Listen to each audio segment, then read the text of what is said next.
because the Romneys, they gave preference to North Carolina, Virginia, and Florida for all the stuff just because they're swing states. And I think I've been up with the state party. The state party will be done by county board.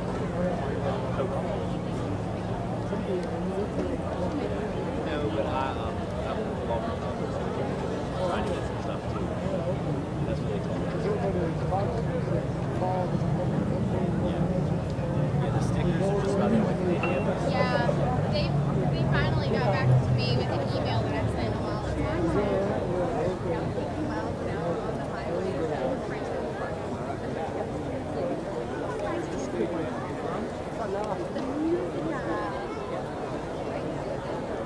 Smile, conservative girl.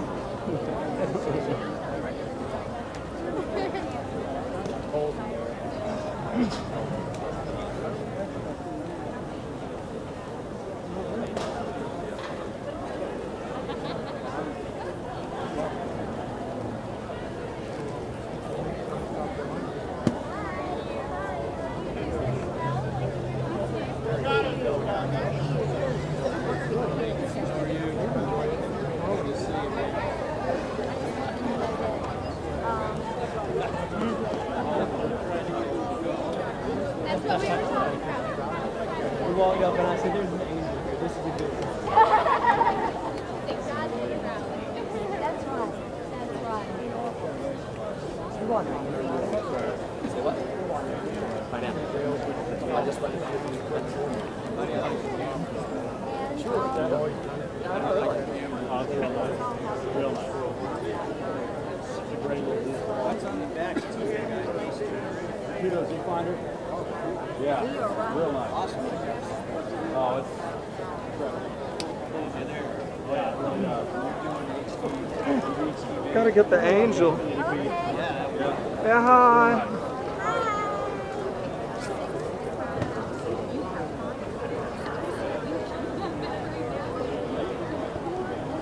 I'm going to be standing right here.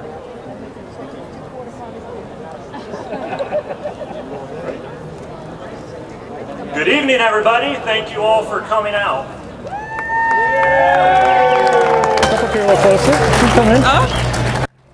Linda and I have been honored to serve as the co-chairman for this rally, the Take Back the 2012 rally. This rally is really a culmination of a couple months of work and many, many hours, but there's a few people that we just could not have done this without, and we want to thank them at this time, many of our sponsors, but it would not have been possible without these sponsors listed here, and as well as our elected officials. So we'd like to call those that are present with us here to come on stage. First, we have Representative Tom Corbin, Senator-elect for District 5. Tom, if you could join us on stage. And he's right back here talking, I can see him.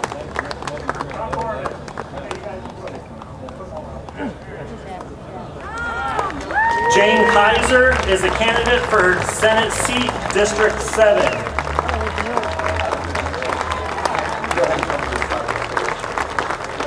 Ross Turner, candidate for SC Senate District 8.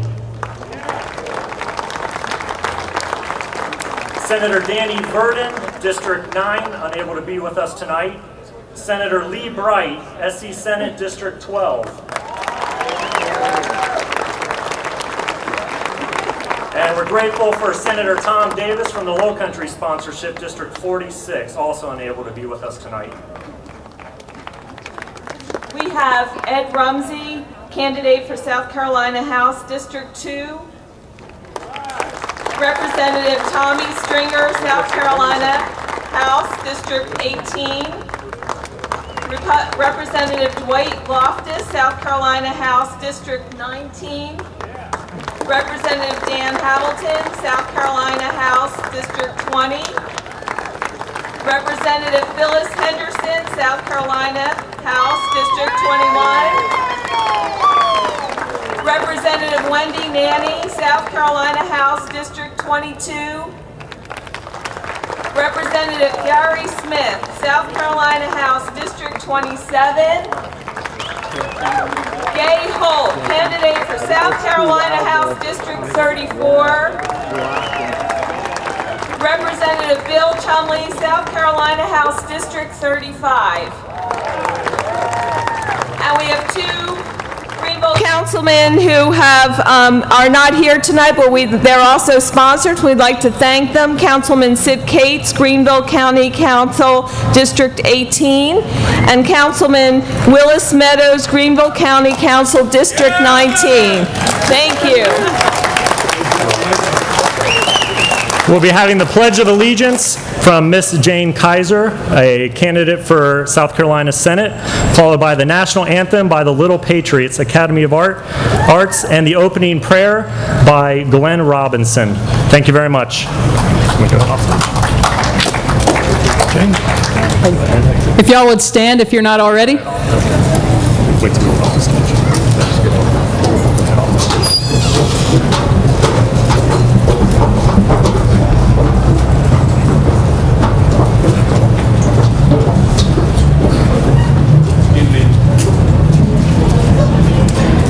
Salute.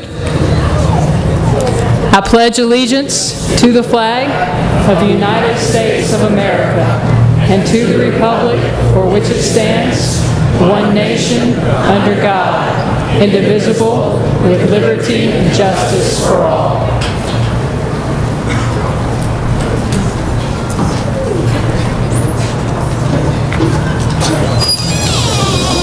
They're going. They're ready for you. All right.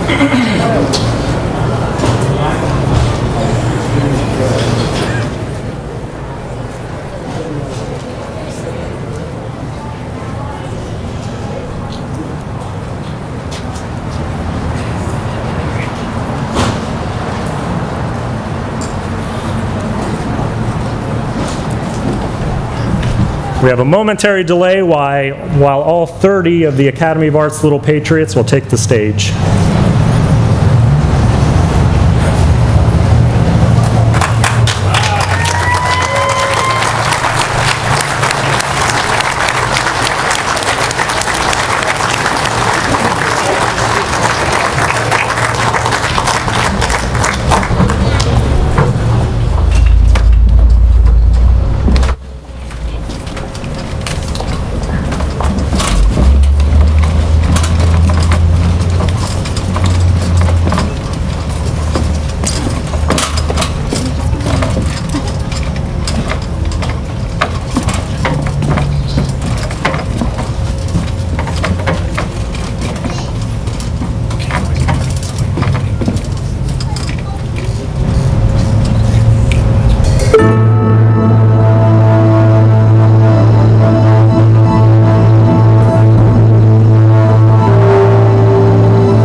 Thank you. Be seated if you could. When I was told about this rally, I decided to write a song about it. I would like you to join me on the chorus if you can learn the words. As we sing, "Let's Take America Back."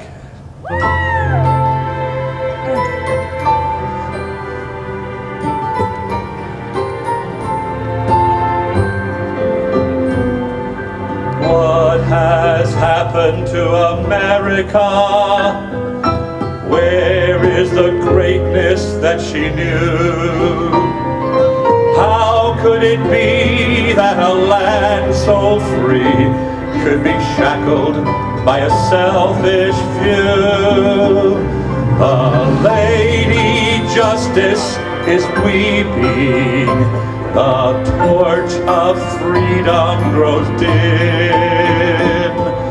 Who will lift up America and help her to be great again? Let's take America back. They've had her much too long. Let's put her on the right track and give her back her song. The song of faith and freedom, the song of victory, the song our founding fathers sang when they fought to make us free. We are Americans, God gave us this great land. We are Americans, and here we take our stand. We will not be silent, and we will not be slack. We'll step up to the ballot box and take America back. Let's take America back. They drug her through the mud. Let's make America great by making America good. Let's re-establish justice, ensure tranquility. Let's do the best that we can do to make our nation free. We are Americans, God gave us this great land. We are Americans, and we take our stand. We will not be silent, and we will not be slack. We'll step up to the ballot box and take America back. Let's take America back. They stripped her wealth away. Let's take a stand against tax that free men should not pay. Let's vote for men of courage who'll turn this thing around. Let's take the chains off enterprise and pull the barriers down. Sing, we are Americans, God gave us this great land. We are Americans, and here we take a stand. We will not be silent, and we will not be slack. We'll step up to the ballot box and take America back. We'll step up to the ballot box and take America back.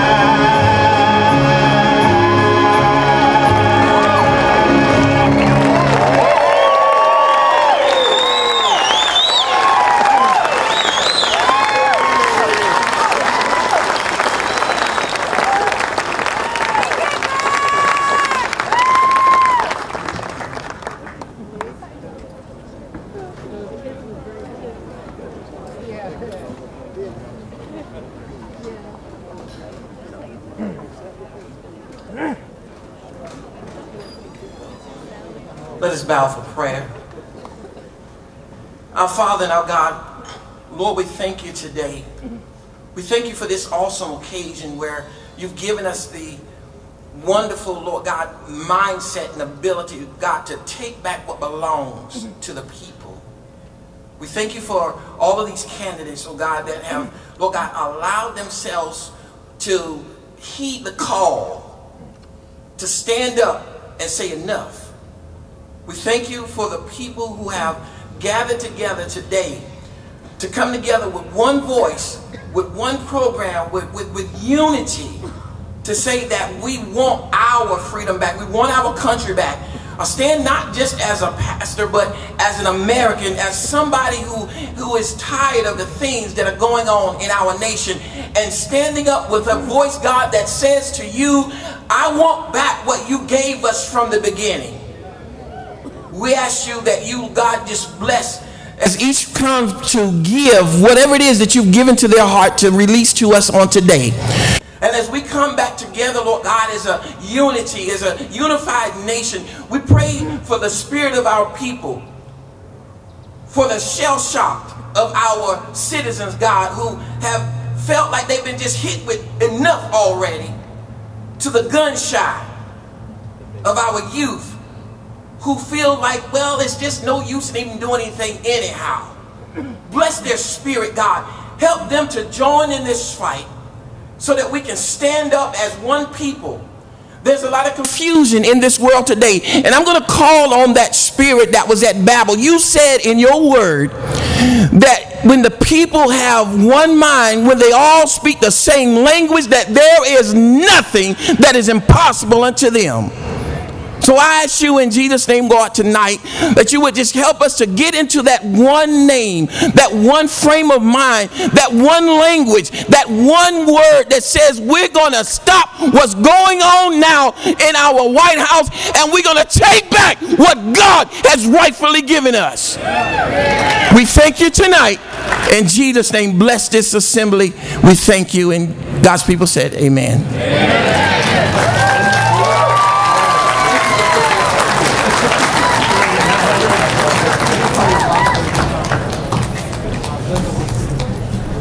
It's hard to go on after that, but I really have an honor tonight. I am going to introduce our Attorney General, Alan Wilson. I'm not going to say much other than he's the one fighting in Washington to stop Obamacare from us from hitting South Carolina, and I think he deserves a warm welcome and thank you.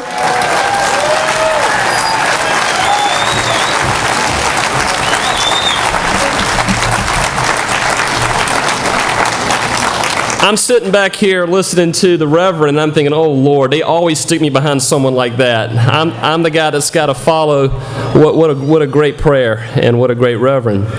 First off, I am very, very excited to be back up here. I was up in Greenville last night, and I'm back with you again. God bless Greenville, God bless the upstate, and God bless South Carolina.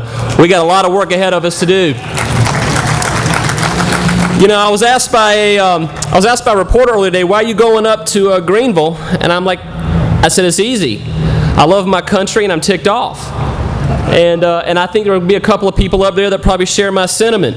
You know, when I ran for Attorney General a couple of years ago, I was running to be the state's chief law enforcement officer, and I thought I'd get the opportunity to focus on law enforcement issues. But unfortunately, since about the second week in office, I've spent more time dealing with Washington, D.C. problems than I've been dealing with South Carolina problems. Ladies, thank you. Let me tell you something. People like Alan Wilson or Nikki Haley or Jim DeMint or any of your members of Congress, we could not do what we do if it wasn't for folks like you that are in the trenches. You are the reason we hold our office. You are my boss. You are the boss of every single person that's going to stand up here that's elected to anything. The second someone like me forgets that, we need to be gone. So thank you for what you're doing out there.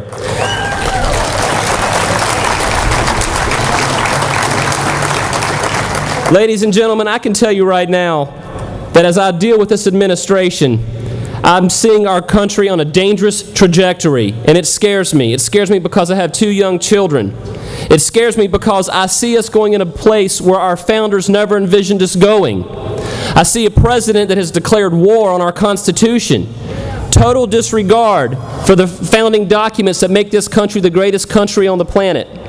And it is us, it is the people here today that have the power to take our country back. There are a lot of things you can do. First, there's a guy in the back that's going to be speaking in a minute. You probably haven't heard of him. His name is Jim DeMint. He's got a Senate conservative fund. And there's tables back here and these kiosks and these tents back here. If you have $1 to give it. If you have $10 to give it. If you have $100 to give it. And if it's 1,000, give it. We don't know what gifts the Lord gave you, but if He gave you that, give that money to that conservative fund so we can send more Jim DeMints to Washington, D.C.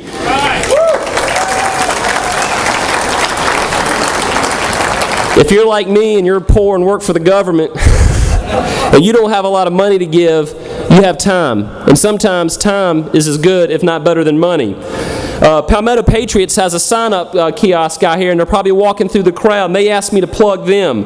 They're the state party's effort to take the battle and reclaim our country to other states, to battleground states. We're not taking South Carolina for granted, but I feel pretty good about our chances in November here in South Carolina.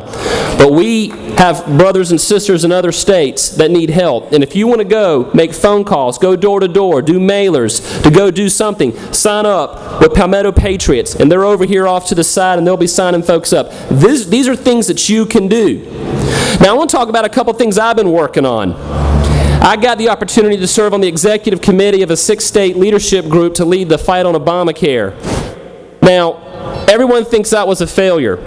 But if you think about it, the court did everything we asked them to do.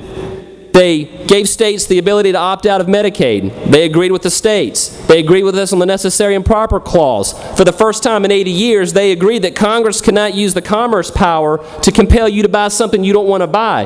That's the first time since the 1930s that the court has ruled that way. We won that one. The only thing we lost was, we lost the argument, and the court had to disagree with the administration that this was a tax.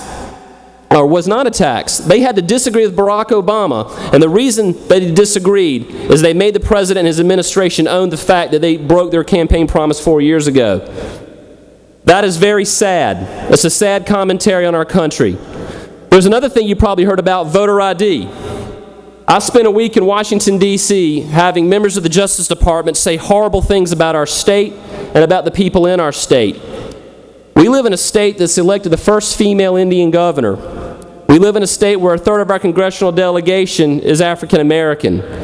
We live in a state where we have become extremely diverse over the last 30 years. There's something is happening. Something is happening with this administration. They can't win the policy argument. There's an old saying in law, if you have bad facts, pound the law. If you have bad law, pound the facts. And if you have bad law and bad facts, pound the desk. That's what they're doing. They're screaming, they're ranting, they're raving, they're pounding the desk because they don't want you to focus on the policy. What they're doing is they're playing the blame game. They're blaming George Bush. They're blaming the Republican Party. They're blaming conservatives. They're blaming the Tea Party. They're blaming everybody else. But they omit the convenient or inconvenient fact that the Democrats took over Congress on January 3rd, 2007, 18 months before the crash. Not saying that Republicans weren't partly to blame because they had their hand in the pot too. But they blame everyone else. And when they're not blaming other people, they're trying to pit us against each other. If it's not blacks against whites, it's everyone against Latinos. It's men against women, the young versus the old, unions versus employees, employers against employees, the urban versus the rural, the haves versus the have-nots. It's always somebody against somebody else. You know, I was in Washington, D.C. fighting the voter ID law, a law, by the way, that was passed by this state's General Assembly, the same similar law that was upheld by the United States Supreme Court in Indiana several years ago, and another law that was upheld by the Justice Department in Georgia 4 years ago. Somehow the Justice Department didn't see fit to allow us to pass a commonsensical reform. Why is that? I want to read something to you, ladies and gentlemen.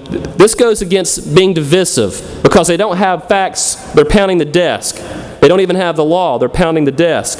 This is a letter that was written by the Justice Department 2 years ago in August, 3 years ago in 2009. Now, people ask me, you know, what is the Justice Department's reasoning for challenging South Carolina? I say, well, I can't get inside their hearts and heads, but I can only look at their actions. There was a case before South Carolina. This is very interesting. Now, stay with me. There was a case that happened a couple of years ago in Kinston, North Carolina, where the citizens of Kinston decided to pass a law where they were going to take their mayoral election from a partisan to a nonpartisan race, which means they were going to take the party identifier off the ballot and people would run on their own merit, no party identifier. Now, before I tell you why the Justice Department denied pre-clearance to the citizens of Kinston, North Carolina, I want to give you a little fact. 2/3 of the voters, the registered voters in Kinston, were minority, and they voted 2-1 for this law. Now, when I go around and I speak to different groups, and in fact, I spoke to a group of black ministers a couple of weeks ago, great Americans, great patriots, and I sat and I talked to them. I took this letter. What was the reasoning the Justice Department denied pre-clearance? I'm going to read you the reason. This is the reason. It follows, therefore, that the elimination of party affiliation on the ballot will likely reduce the ability of blacks to elect candidates of choice. Removing the partisan queue in municipal elections will in all likelihood eliminate the single factor that allows black candidates to be elected to office. That is insulting to that community, and I was offended for them. I'm offended that we have a Justice Department that ignores the rule of law, refuses to enforce the Constitution, refuses to uphold DOMA, refuses to comply with congressional oversight. I think Congressman Gowdy will be here in a minute. He might talk to you a little bit something you might have read about called Fast and Furious. Isn't that disgusting? Ladies and gentlemen, in the next couple of days, you're going to be hearing about something South Carolina's involved in. I've volunteered you to do something. I volunteered the state of South Carolina to challenge Dodd-Frank in the courts of the United States. South Carolina, we're going to challenge that law, and we're going to take our battle back to Washington, D.C., because community banks on Main Street shouldn't be choked to death so that big banks on Wall Street can take our money. We have got to have a fair, even playing field. We have got to allow the free markets to prevail. We've got to allow capitalism to win and to breed. We've got to free you up to create jobs, to create wealth, to create businesses. And I fundamentally disagree with the President of the United States when he says, "You didn't build it."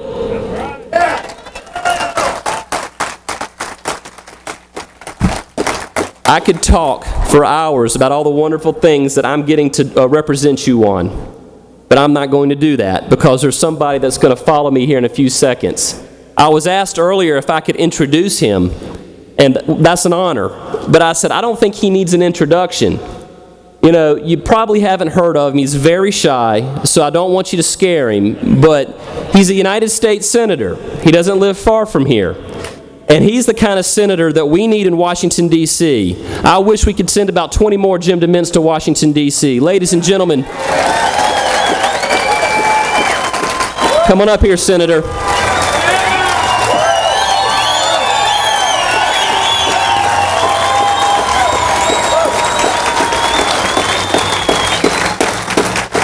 He holds your values. He will uphold the Constitution. There's people like Jim DeMint. I told the senator earlier, you're in the air war, I'm in the ground war. We'll meet in the middle come November. Senator, thank you for what you do in Washington, D.C. We're behind you 1,000,000%, and let us know what we can do for you. God bless you, brother. Thank you, Alan. Folks, he is a real hero for us around the country. He is sticking it to the Obama administration, not just with Obamacare, but on getting the fraud out of our voting system, enforcing our immigration laws, and getting rid of Dodd-Frank.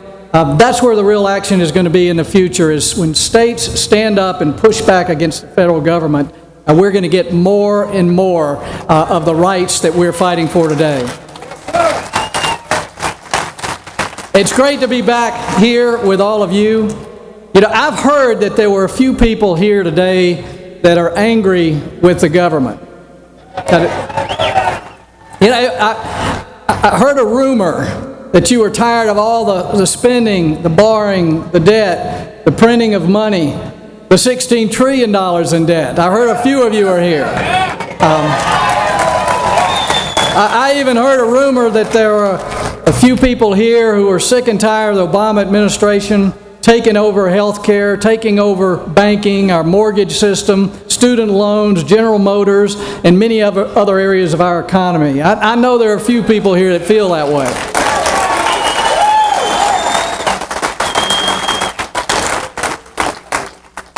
I heard there were a few people who are angry at the federal government, the Obama administration, for trying to redefine marriage. Are any of you here today? Well, I just want to know one thing from all of you. Who do you think you are? Who are you? Americans.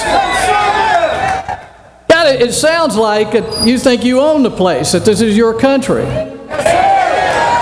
It sounds like you have the right to complain against politicians who are selling your future. Who do you think you are anyway? It sounds like you think you are we the people and that you have the God-given right to determine your own future as Americans. That's what it sounds like to me.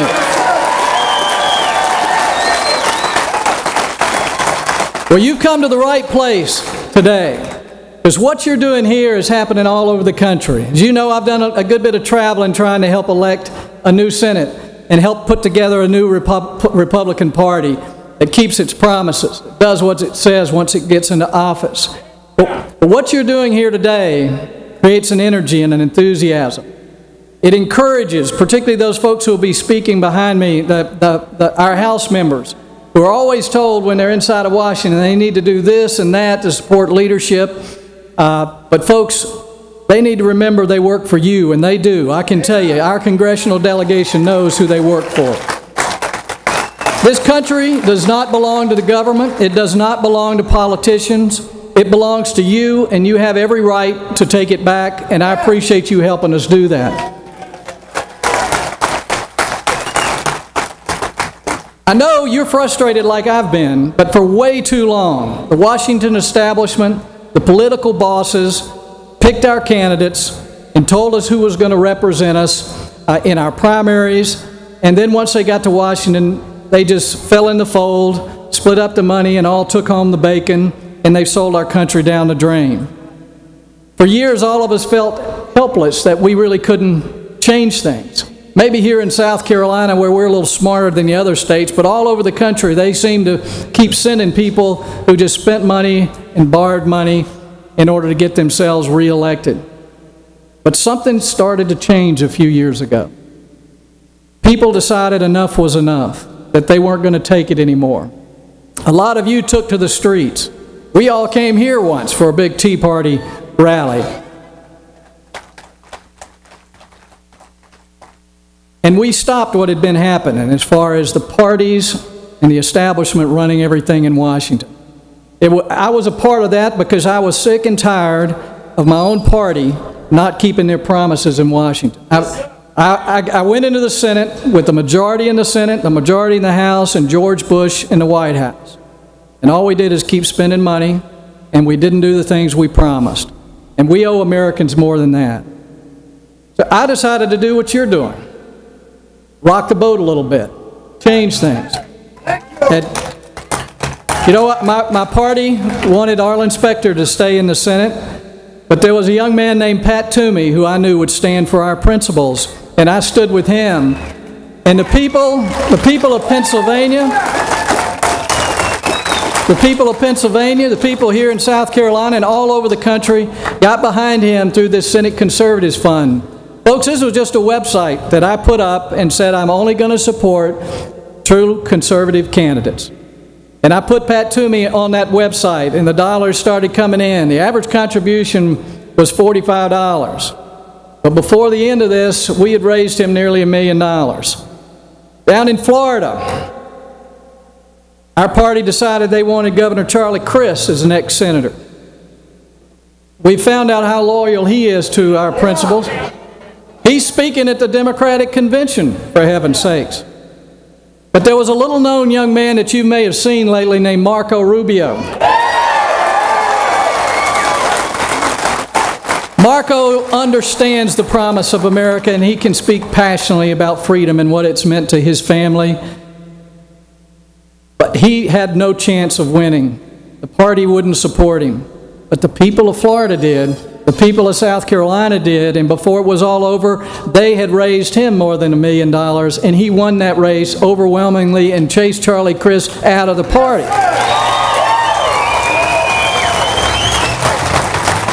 Now, Kentucky was a little even more rocking the boat, because My own Republican leader was supporting someone else in his home state. But the people were looking at a young man named Rand Paul in Kentucky. Now, I was told Rand Paul couldn't win the primary, and if he did, he couldn't win the general. But the people decided differently, and he won overwhelmingly, and he's a real national leader already. Folks, we saw the same thing in Utah with Mike Lee. In Wisconsin, a Republican conservative couldn't possibly win, and Ron Johnson won, and he's a great new leader. What I'm trying to tell you is this country is in your hands. And we've demonstrated it all over the country. And after the 2010 elections, folks were saying, Dement, the Tea Party's dead. That was just a flash in the pan. But Senator Dick Lugar found out that it was not dead. And we're going to get Richard Murdoch, a strong conservative from Indiana.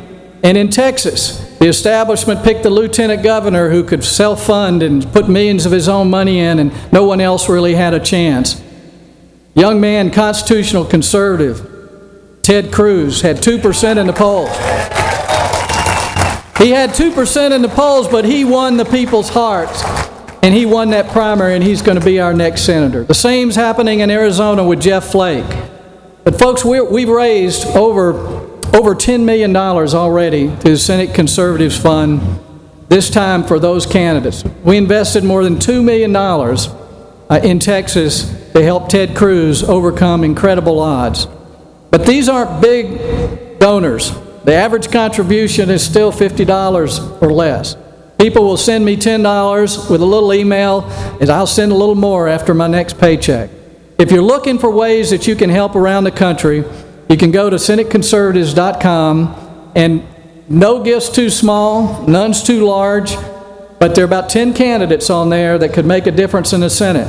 I believe we've got a good chance to win the majority and remove Harry Reid from the majority position. But this time, it's not going to be enough just to have a Republican majority. We're going to have a conservative majority, and we're going to keep our promises.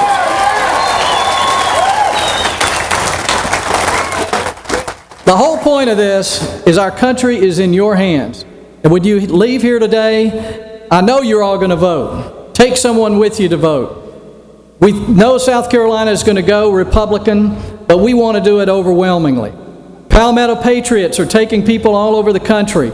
Through Senate Conservatives Fund and Palmetto Patriots, you can be part of phone banks calling for candidates all over the country.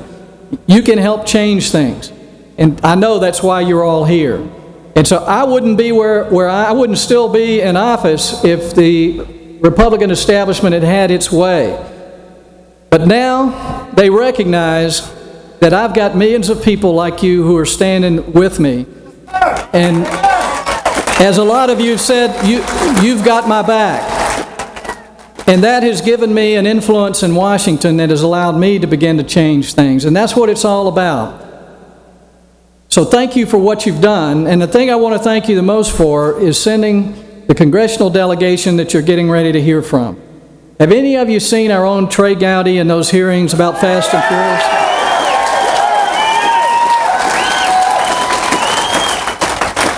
I can tell you he's in the seat that I was in, but he's the best congressman that I've ever known from our district right here. So, and the others, you're going to hear from them, but great champions of freedom. I'm so proud of all of them. They've all taken the time to come tonight because it's important to them to hear from you that what they're doing in Washington is the right thing, because there are people up there telling them to go the other way. So thank you for being the conscience here of all of us in office. Thanks for standing for freedom, for standing with us, and for getting our backs when we make those tough decisions. Thank you, folks.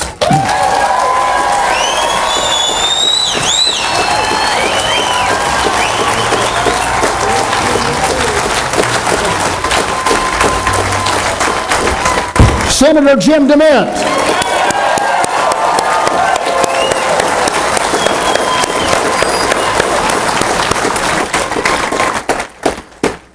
It's great to see so many faces here tonight, many that I recognize, and others that we welcome to this event as new friends as we head towards the most pivotal election in the history of this nation. My name is Bob McLean, by the way. I'm from WORD. Thank you very much. They told me this event was formal, so is this okay? Okay. You know, the remark was made, I think, before Senator DeMint was introduced, that if we had 20 more like him. My own personal opinion is I wish we had 99 more like him in the United States Senate. He is a great patriot, as are you. Thank you all for coming out tonight. I know there's a lot going on in everybody's lives right now. And you know, people say to me, they say, well, Bobby Mack, can conservatism win in November? And I say to them, well, does anybody remember what happened in 2010? Does anybody remember when the Tea Party swept the decks with the libs?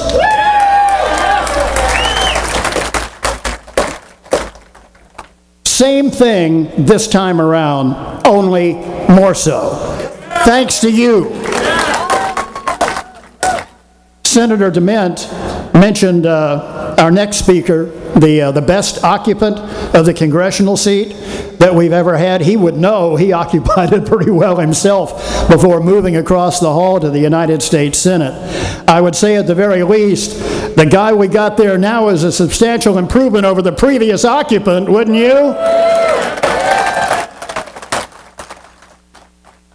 You know, years ago, Harry Truman gave some fiery speeches, and he attacked Congress as a do-nothing Congress, and they started calling him Give Him Hell Harry. And Truman, even though he was a Democrat, said something that I thought was pretty prescient. He said, well, I just tell them the truth and they think it's hell. This is a guy who also tells them the truth in Washington, a rare commodity in the Potomac Basin. I'm proud to introduce to you our Congressman Trey Gowdy.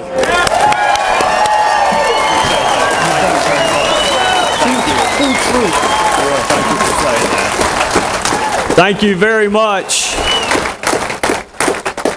Thank you for coming out tonight. Thank you, Bobby McLean, Senator DeMint. Bobby, we had a hearing this week in Congress, in the Judiciary Committee, and the hearing title was this: Abuses by the Obama Administration. That was the title of the hearing. And they only gave me 5 minutes.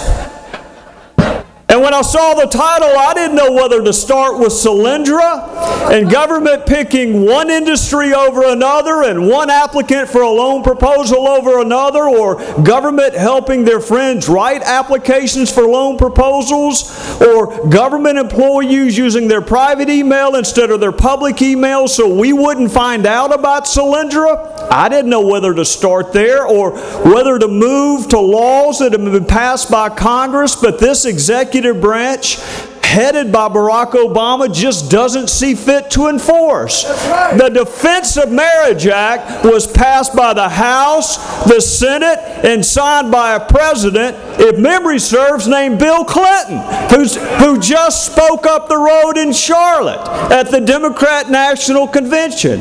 It's the law of the land. And for this executive branch to refuse to enforce the Defense of Marriage Act, let me tell you the way the Constitution works. If you don't like a law, you change it. You do it the right way. You don't just decide you're not going to enforce it. So we moved. We moved from the Defense of Marriage Act to our immigration laws. Because as you know, Secretary Napolitano sent out a memorandum that we're not going to enforce our immigration laws. I know that has nothing to do with the fact that we're in an election year and she wants to court Hispanic voters. It just happened to be a coincidence. But I know a little something about prosecutorial discretion. I know a little something about it.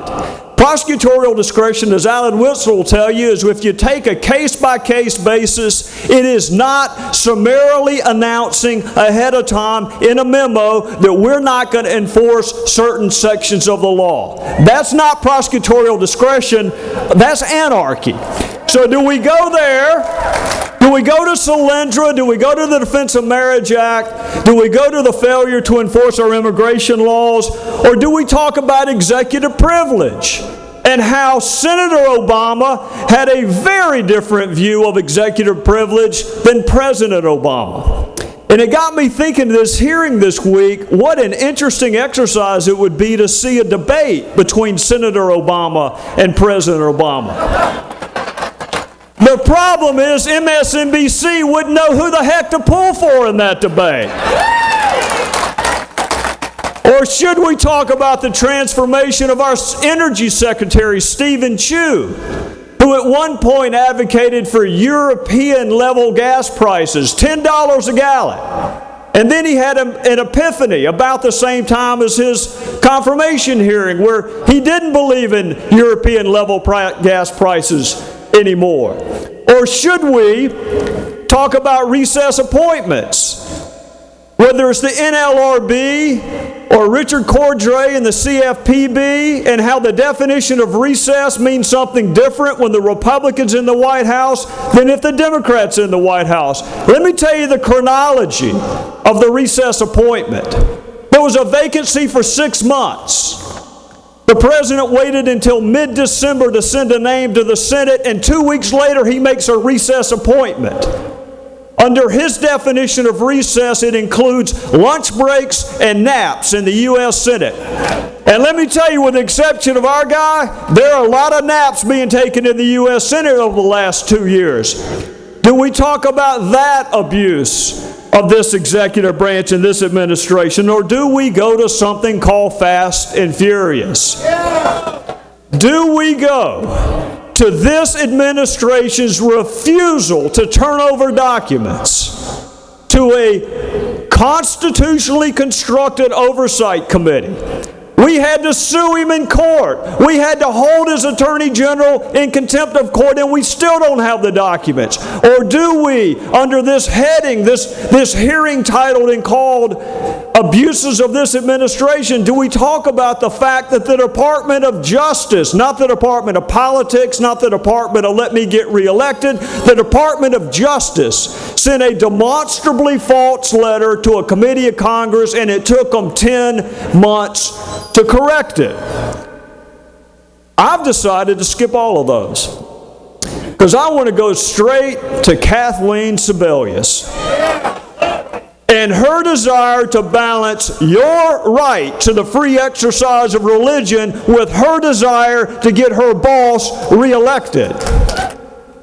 If you have not watched the video of Kathleen Sebelius before the Education and Workforce Committee, I want you to watch it, because I asked her to please explain to me the constitutional underpinnings of her decision to require employers and insurance companies to provide insurance policies that include abortifacients. I want to know what your constitutional authority is to make people violate their religious views.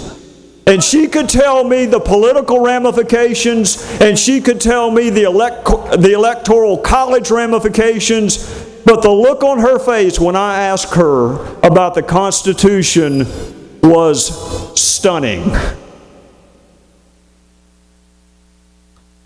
So, Madam Secretary from Greenville, South Carolina, I want you to spend more time reading the Hatch Act, which she was just found in violation of, more time reading the Constitution, and less time trying to figure out how you're going to get your boss reelected at the expense of my First Amendment rights.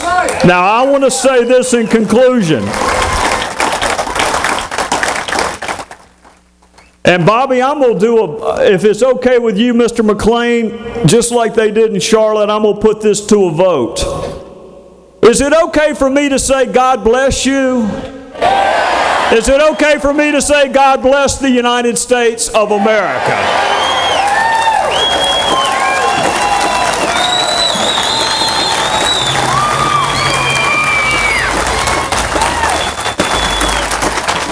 Congressman Trey Gowdy.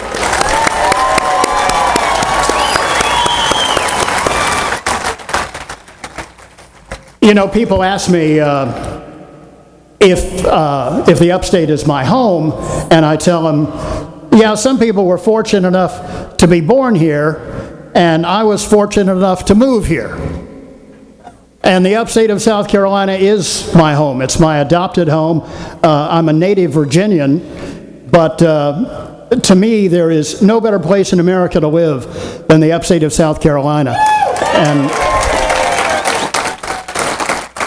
And people ask me, well, why is it so great? And I tell them, well, frankly, it's the people.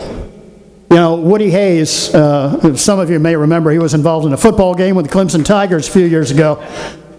Woody kind of went out on a sour note, but he said something that struck home with me. Woody Hayes always used to say, you win with people. And he was exactly right. And the people of South Carolina and the people of the upstate in particular are the best in America. And we just got through proving it again. We just concluded on the Intercom family of stations, which WORD is a part of, the radiothon for the GHS Children's Hospital. And for the 5th year in a row, we set a new record and raised $317,000 in 2 days.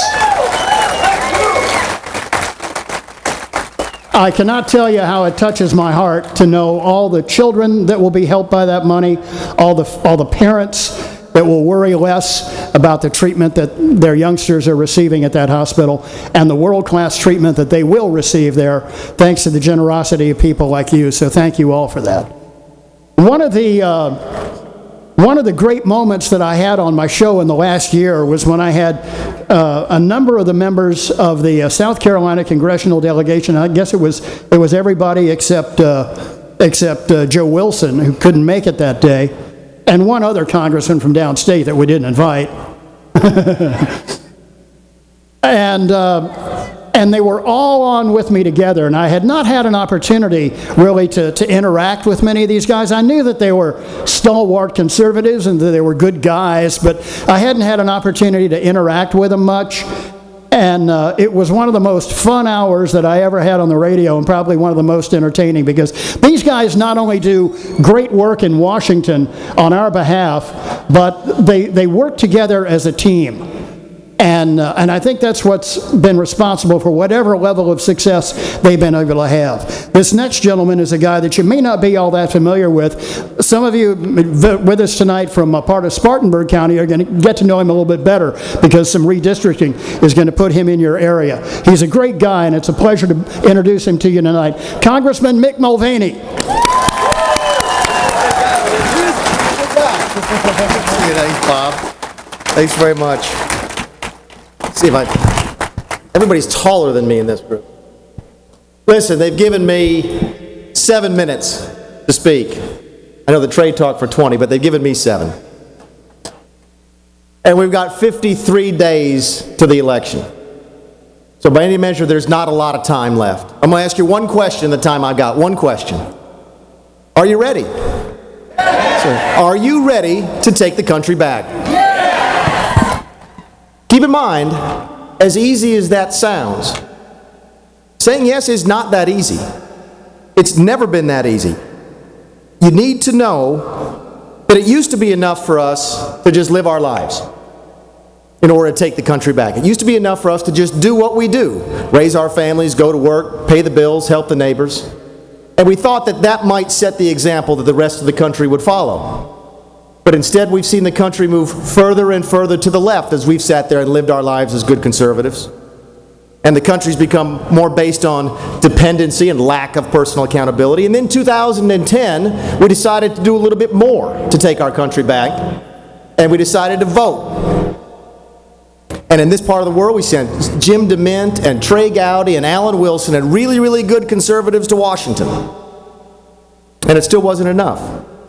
The government has continued to move further and further to the left, and now we've got a government that regularly tramples on our rights as free men and women. So as much as we've done in the past, and as much as we thought in the past we were doing what we needed to do to take our country back, this time, in the most important election in my lifetime, we need to be able to do more. And what that means is that we need to be able to convince other people that the conservative way is the best way forward for the country. We need to be able to convince them that liberalism is wrong. How are we going to do that? Because it's not easy. It's not easy to, you know this. You know that it's not easy to be conservative. You know that it's not easy to be responsible. And we all know it's not easy to be free. Part of the difficulties with being conservatives is that it's also very difficult to explain it. I'm convinced that one of the reasons that the country is as liberal as it is because it's easy to be liberal. You get to appeal to people's emotions. You get to appeal to the things that they don't have to think about. But we do as conservatives, and it's hard. In order to do that, we've got to have one thing.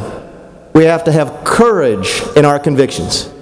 We have to have courage to stand up to the attacks that we know are coming. Think about it. In the next 53 days, what are they going to say about us? They're going to say that the mean-spirited conservatives want to push grandma off a cliff, or they want to make old people eat dog food. We have to have the courage to explain how our entitlement programs are stealing the future from our children.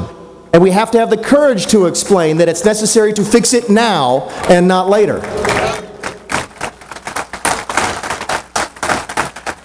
And when the liberals say about us that we're hard-hearted and we want to balance the budget, all we really want to do is lay off teachers and firemen and policemen. We have to have the courage to look them in the eye and explain to them that the president's stimulus package did not put a single person back to work. It didn't do it last time, it won't do it next time, and the only thing that taking money from one group of people and giving it to another group of people, the only thing that builds is division and contempt. And lastly, and you know the attacks are coming, when the liberals get up and say that these backward-thinking conservatives, all they want to do is take us back to the past. We have to have the courage to look in the eye and say, you need to have more faith in a 223-year-old document called the Constitution than you do in the current resident of 1600 Pennsylvania Avenue. Are you ready for that? And if you're ready for that, the country is ready for you. If you're ready to take back the country is ready for you and me and all of us here today to take it back. Thank you very much for having me. God bless, and I'll talk to you soon.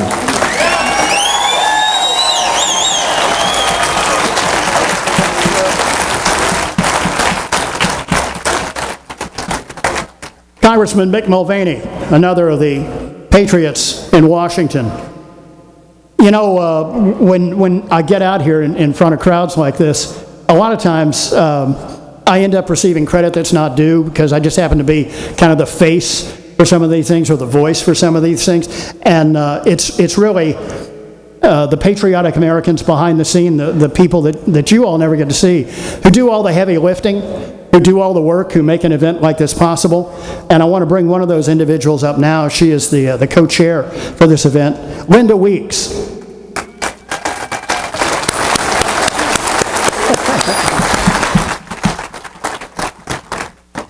I am proud to announce the next speaker. She's a friend of mine. She's a spokesperson for Americans for Prosperity, a great organization, and she goes around the country and she speaks about her life story with breast cancer and how it has affected her, and how, if Obamacare continues along the path, how it will affect our lives.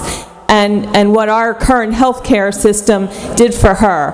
And I'd just like to welcome Tracy Walsh.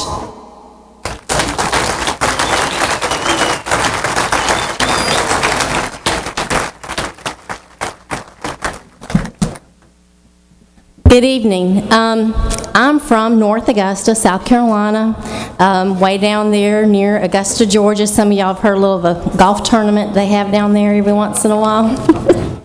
I have 5 children, 4 boys and a girl, but I speak out for them because they are the future of our country. And I'm here with you tonight to say we are ready to take our country back.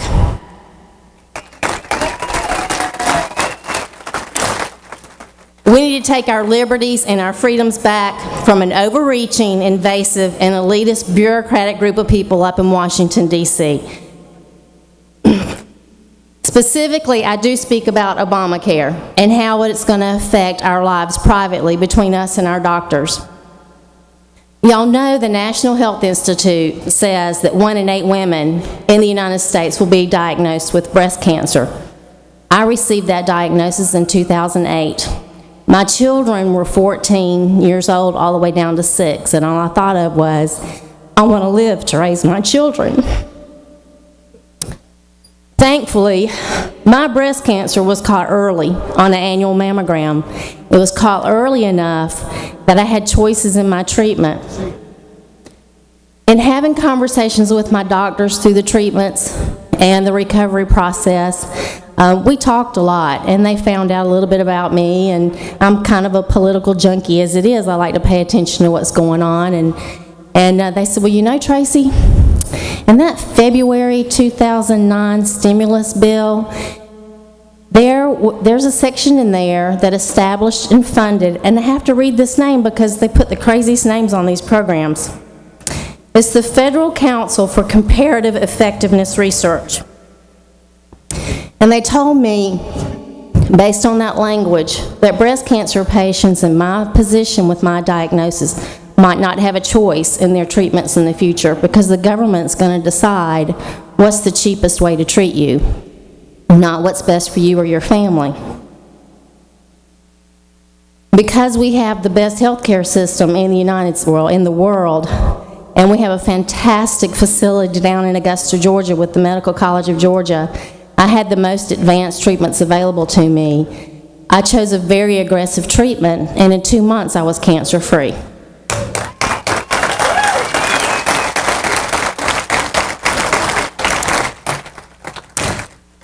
You know, Raynard Kington was acting director of the National Institutes of Health, and at that time he testified before Congress about this coordinating council, and he said, cost-effectiveness research will provide accurate and objective information to guide future policies. That's Obamacare, the future policies, that support allocation of health resources. That language right there is a rationing of health care.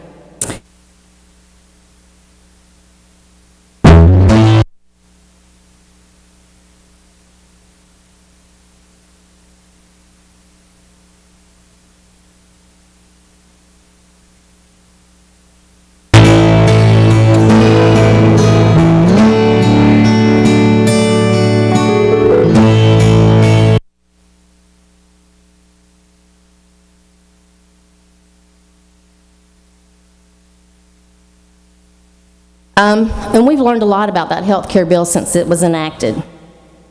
It's not about making sure everybody has health insurance. It's about mandates and controls, and let me just read you some of them.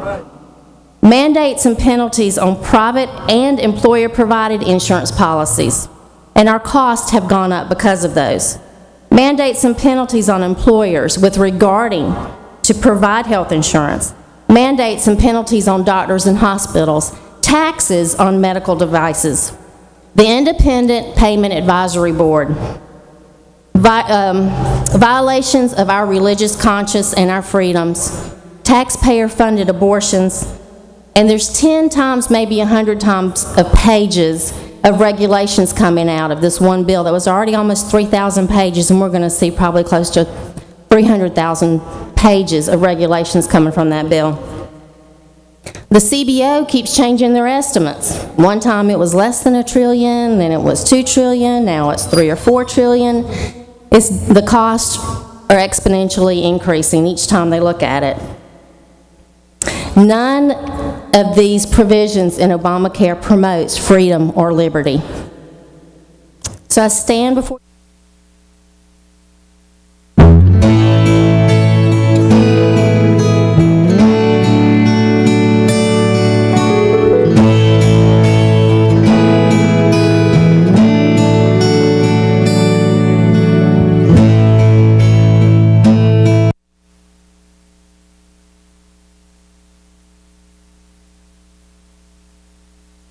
and say them with me. We have the right to life, liberty, and the pursuit of happiness. Those are our inalienable rights that no government should be taking away from us.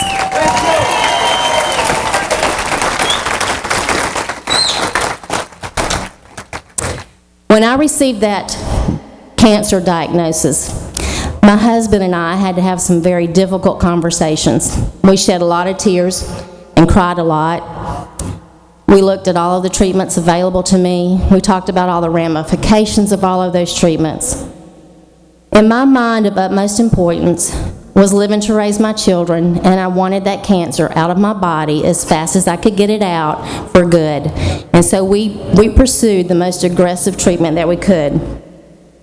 In those moments, in those private, intimate conversations in our bedroom, we exercised those inalienable rights, life, to pursue medical treatment to preserve my life without government interference. Liberty to choose the best treatment option for me and my family, not what some distant rationing board in Washington, D.C. decided was the best.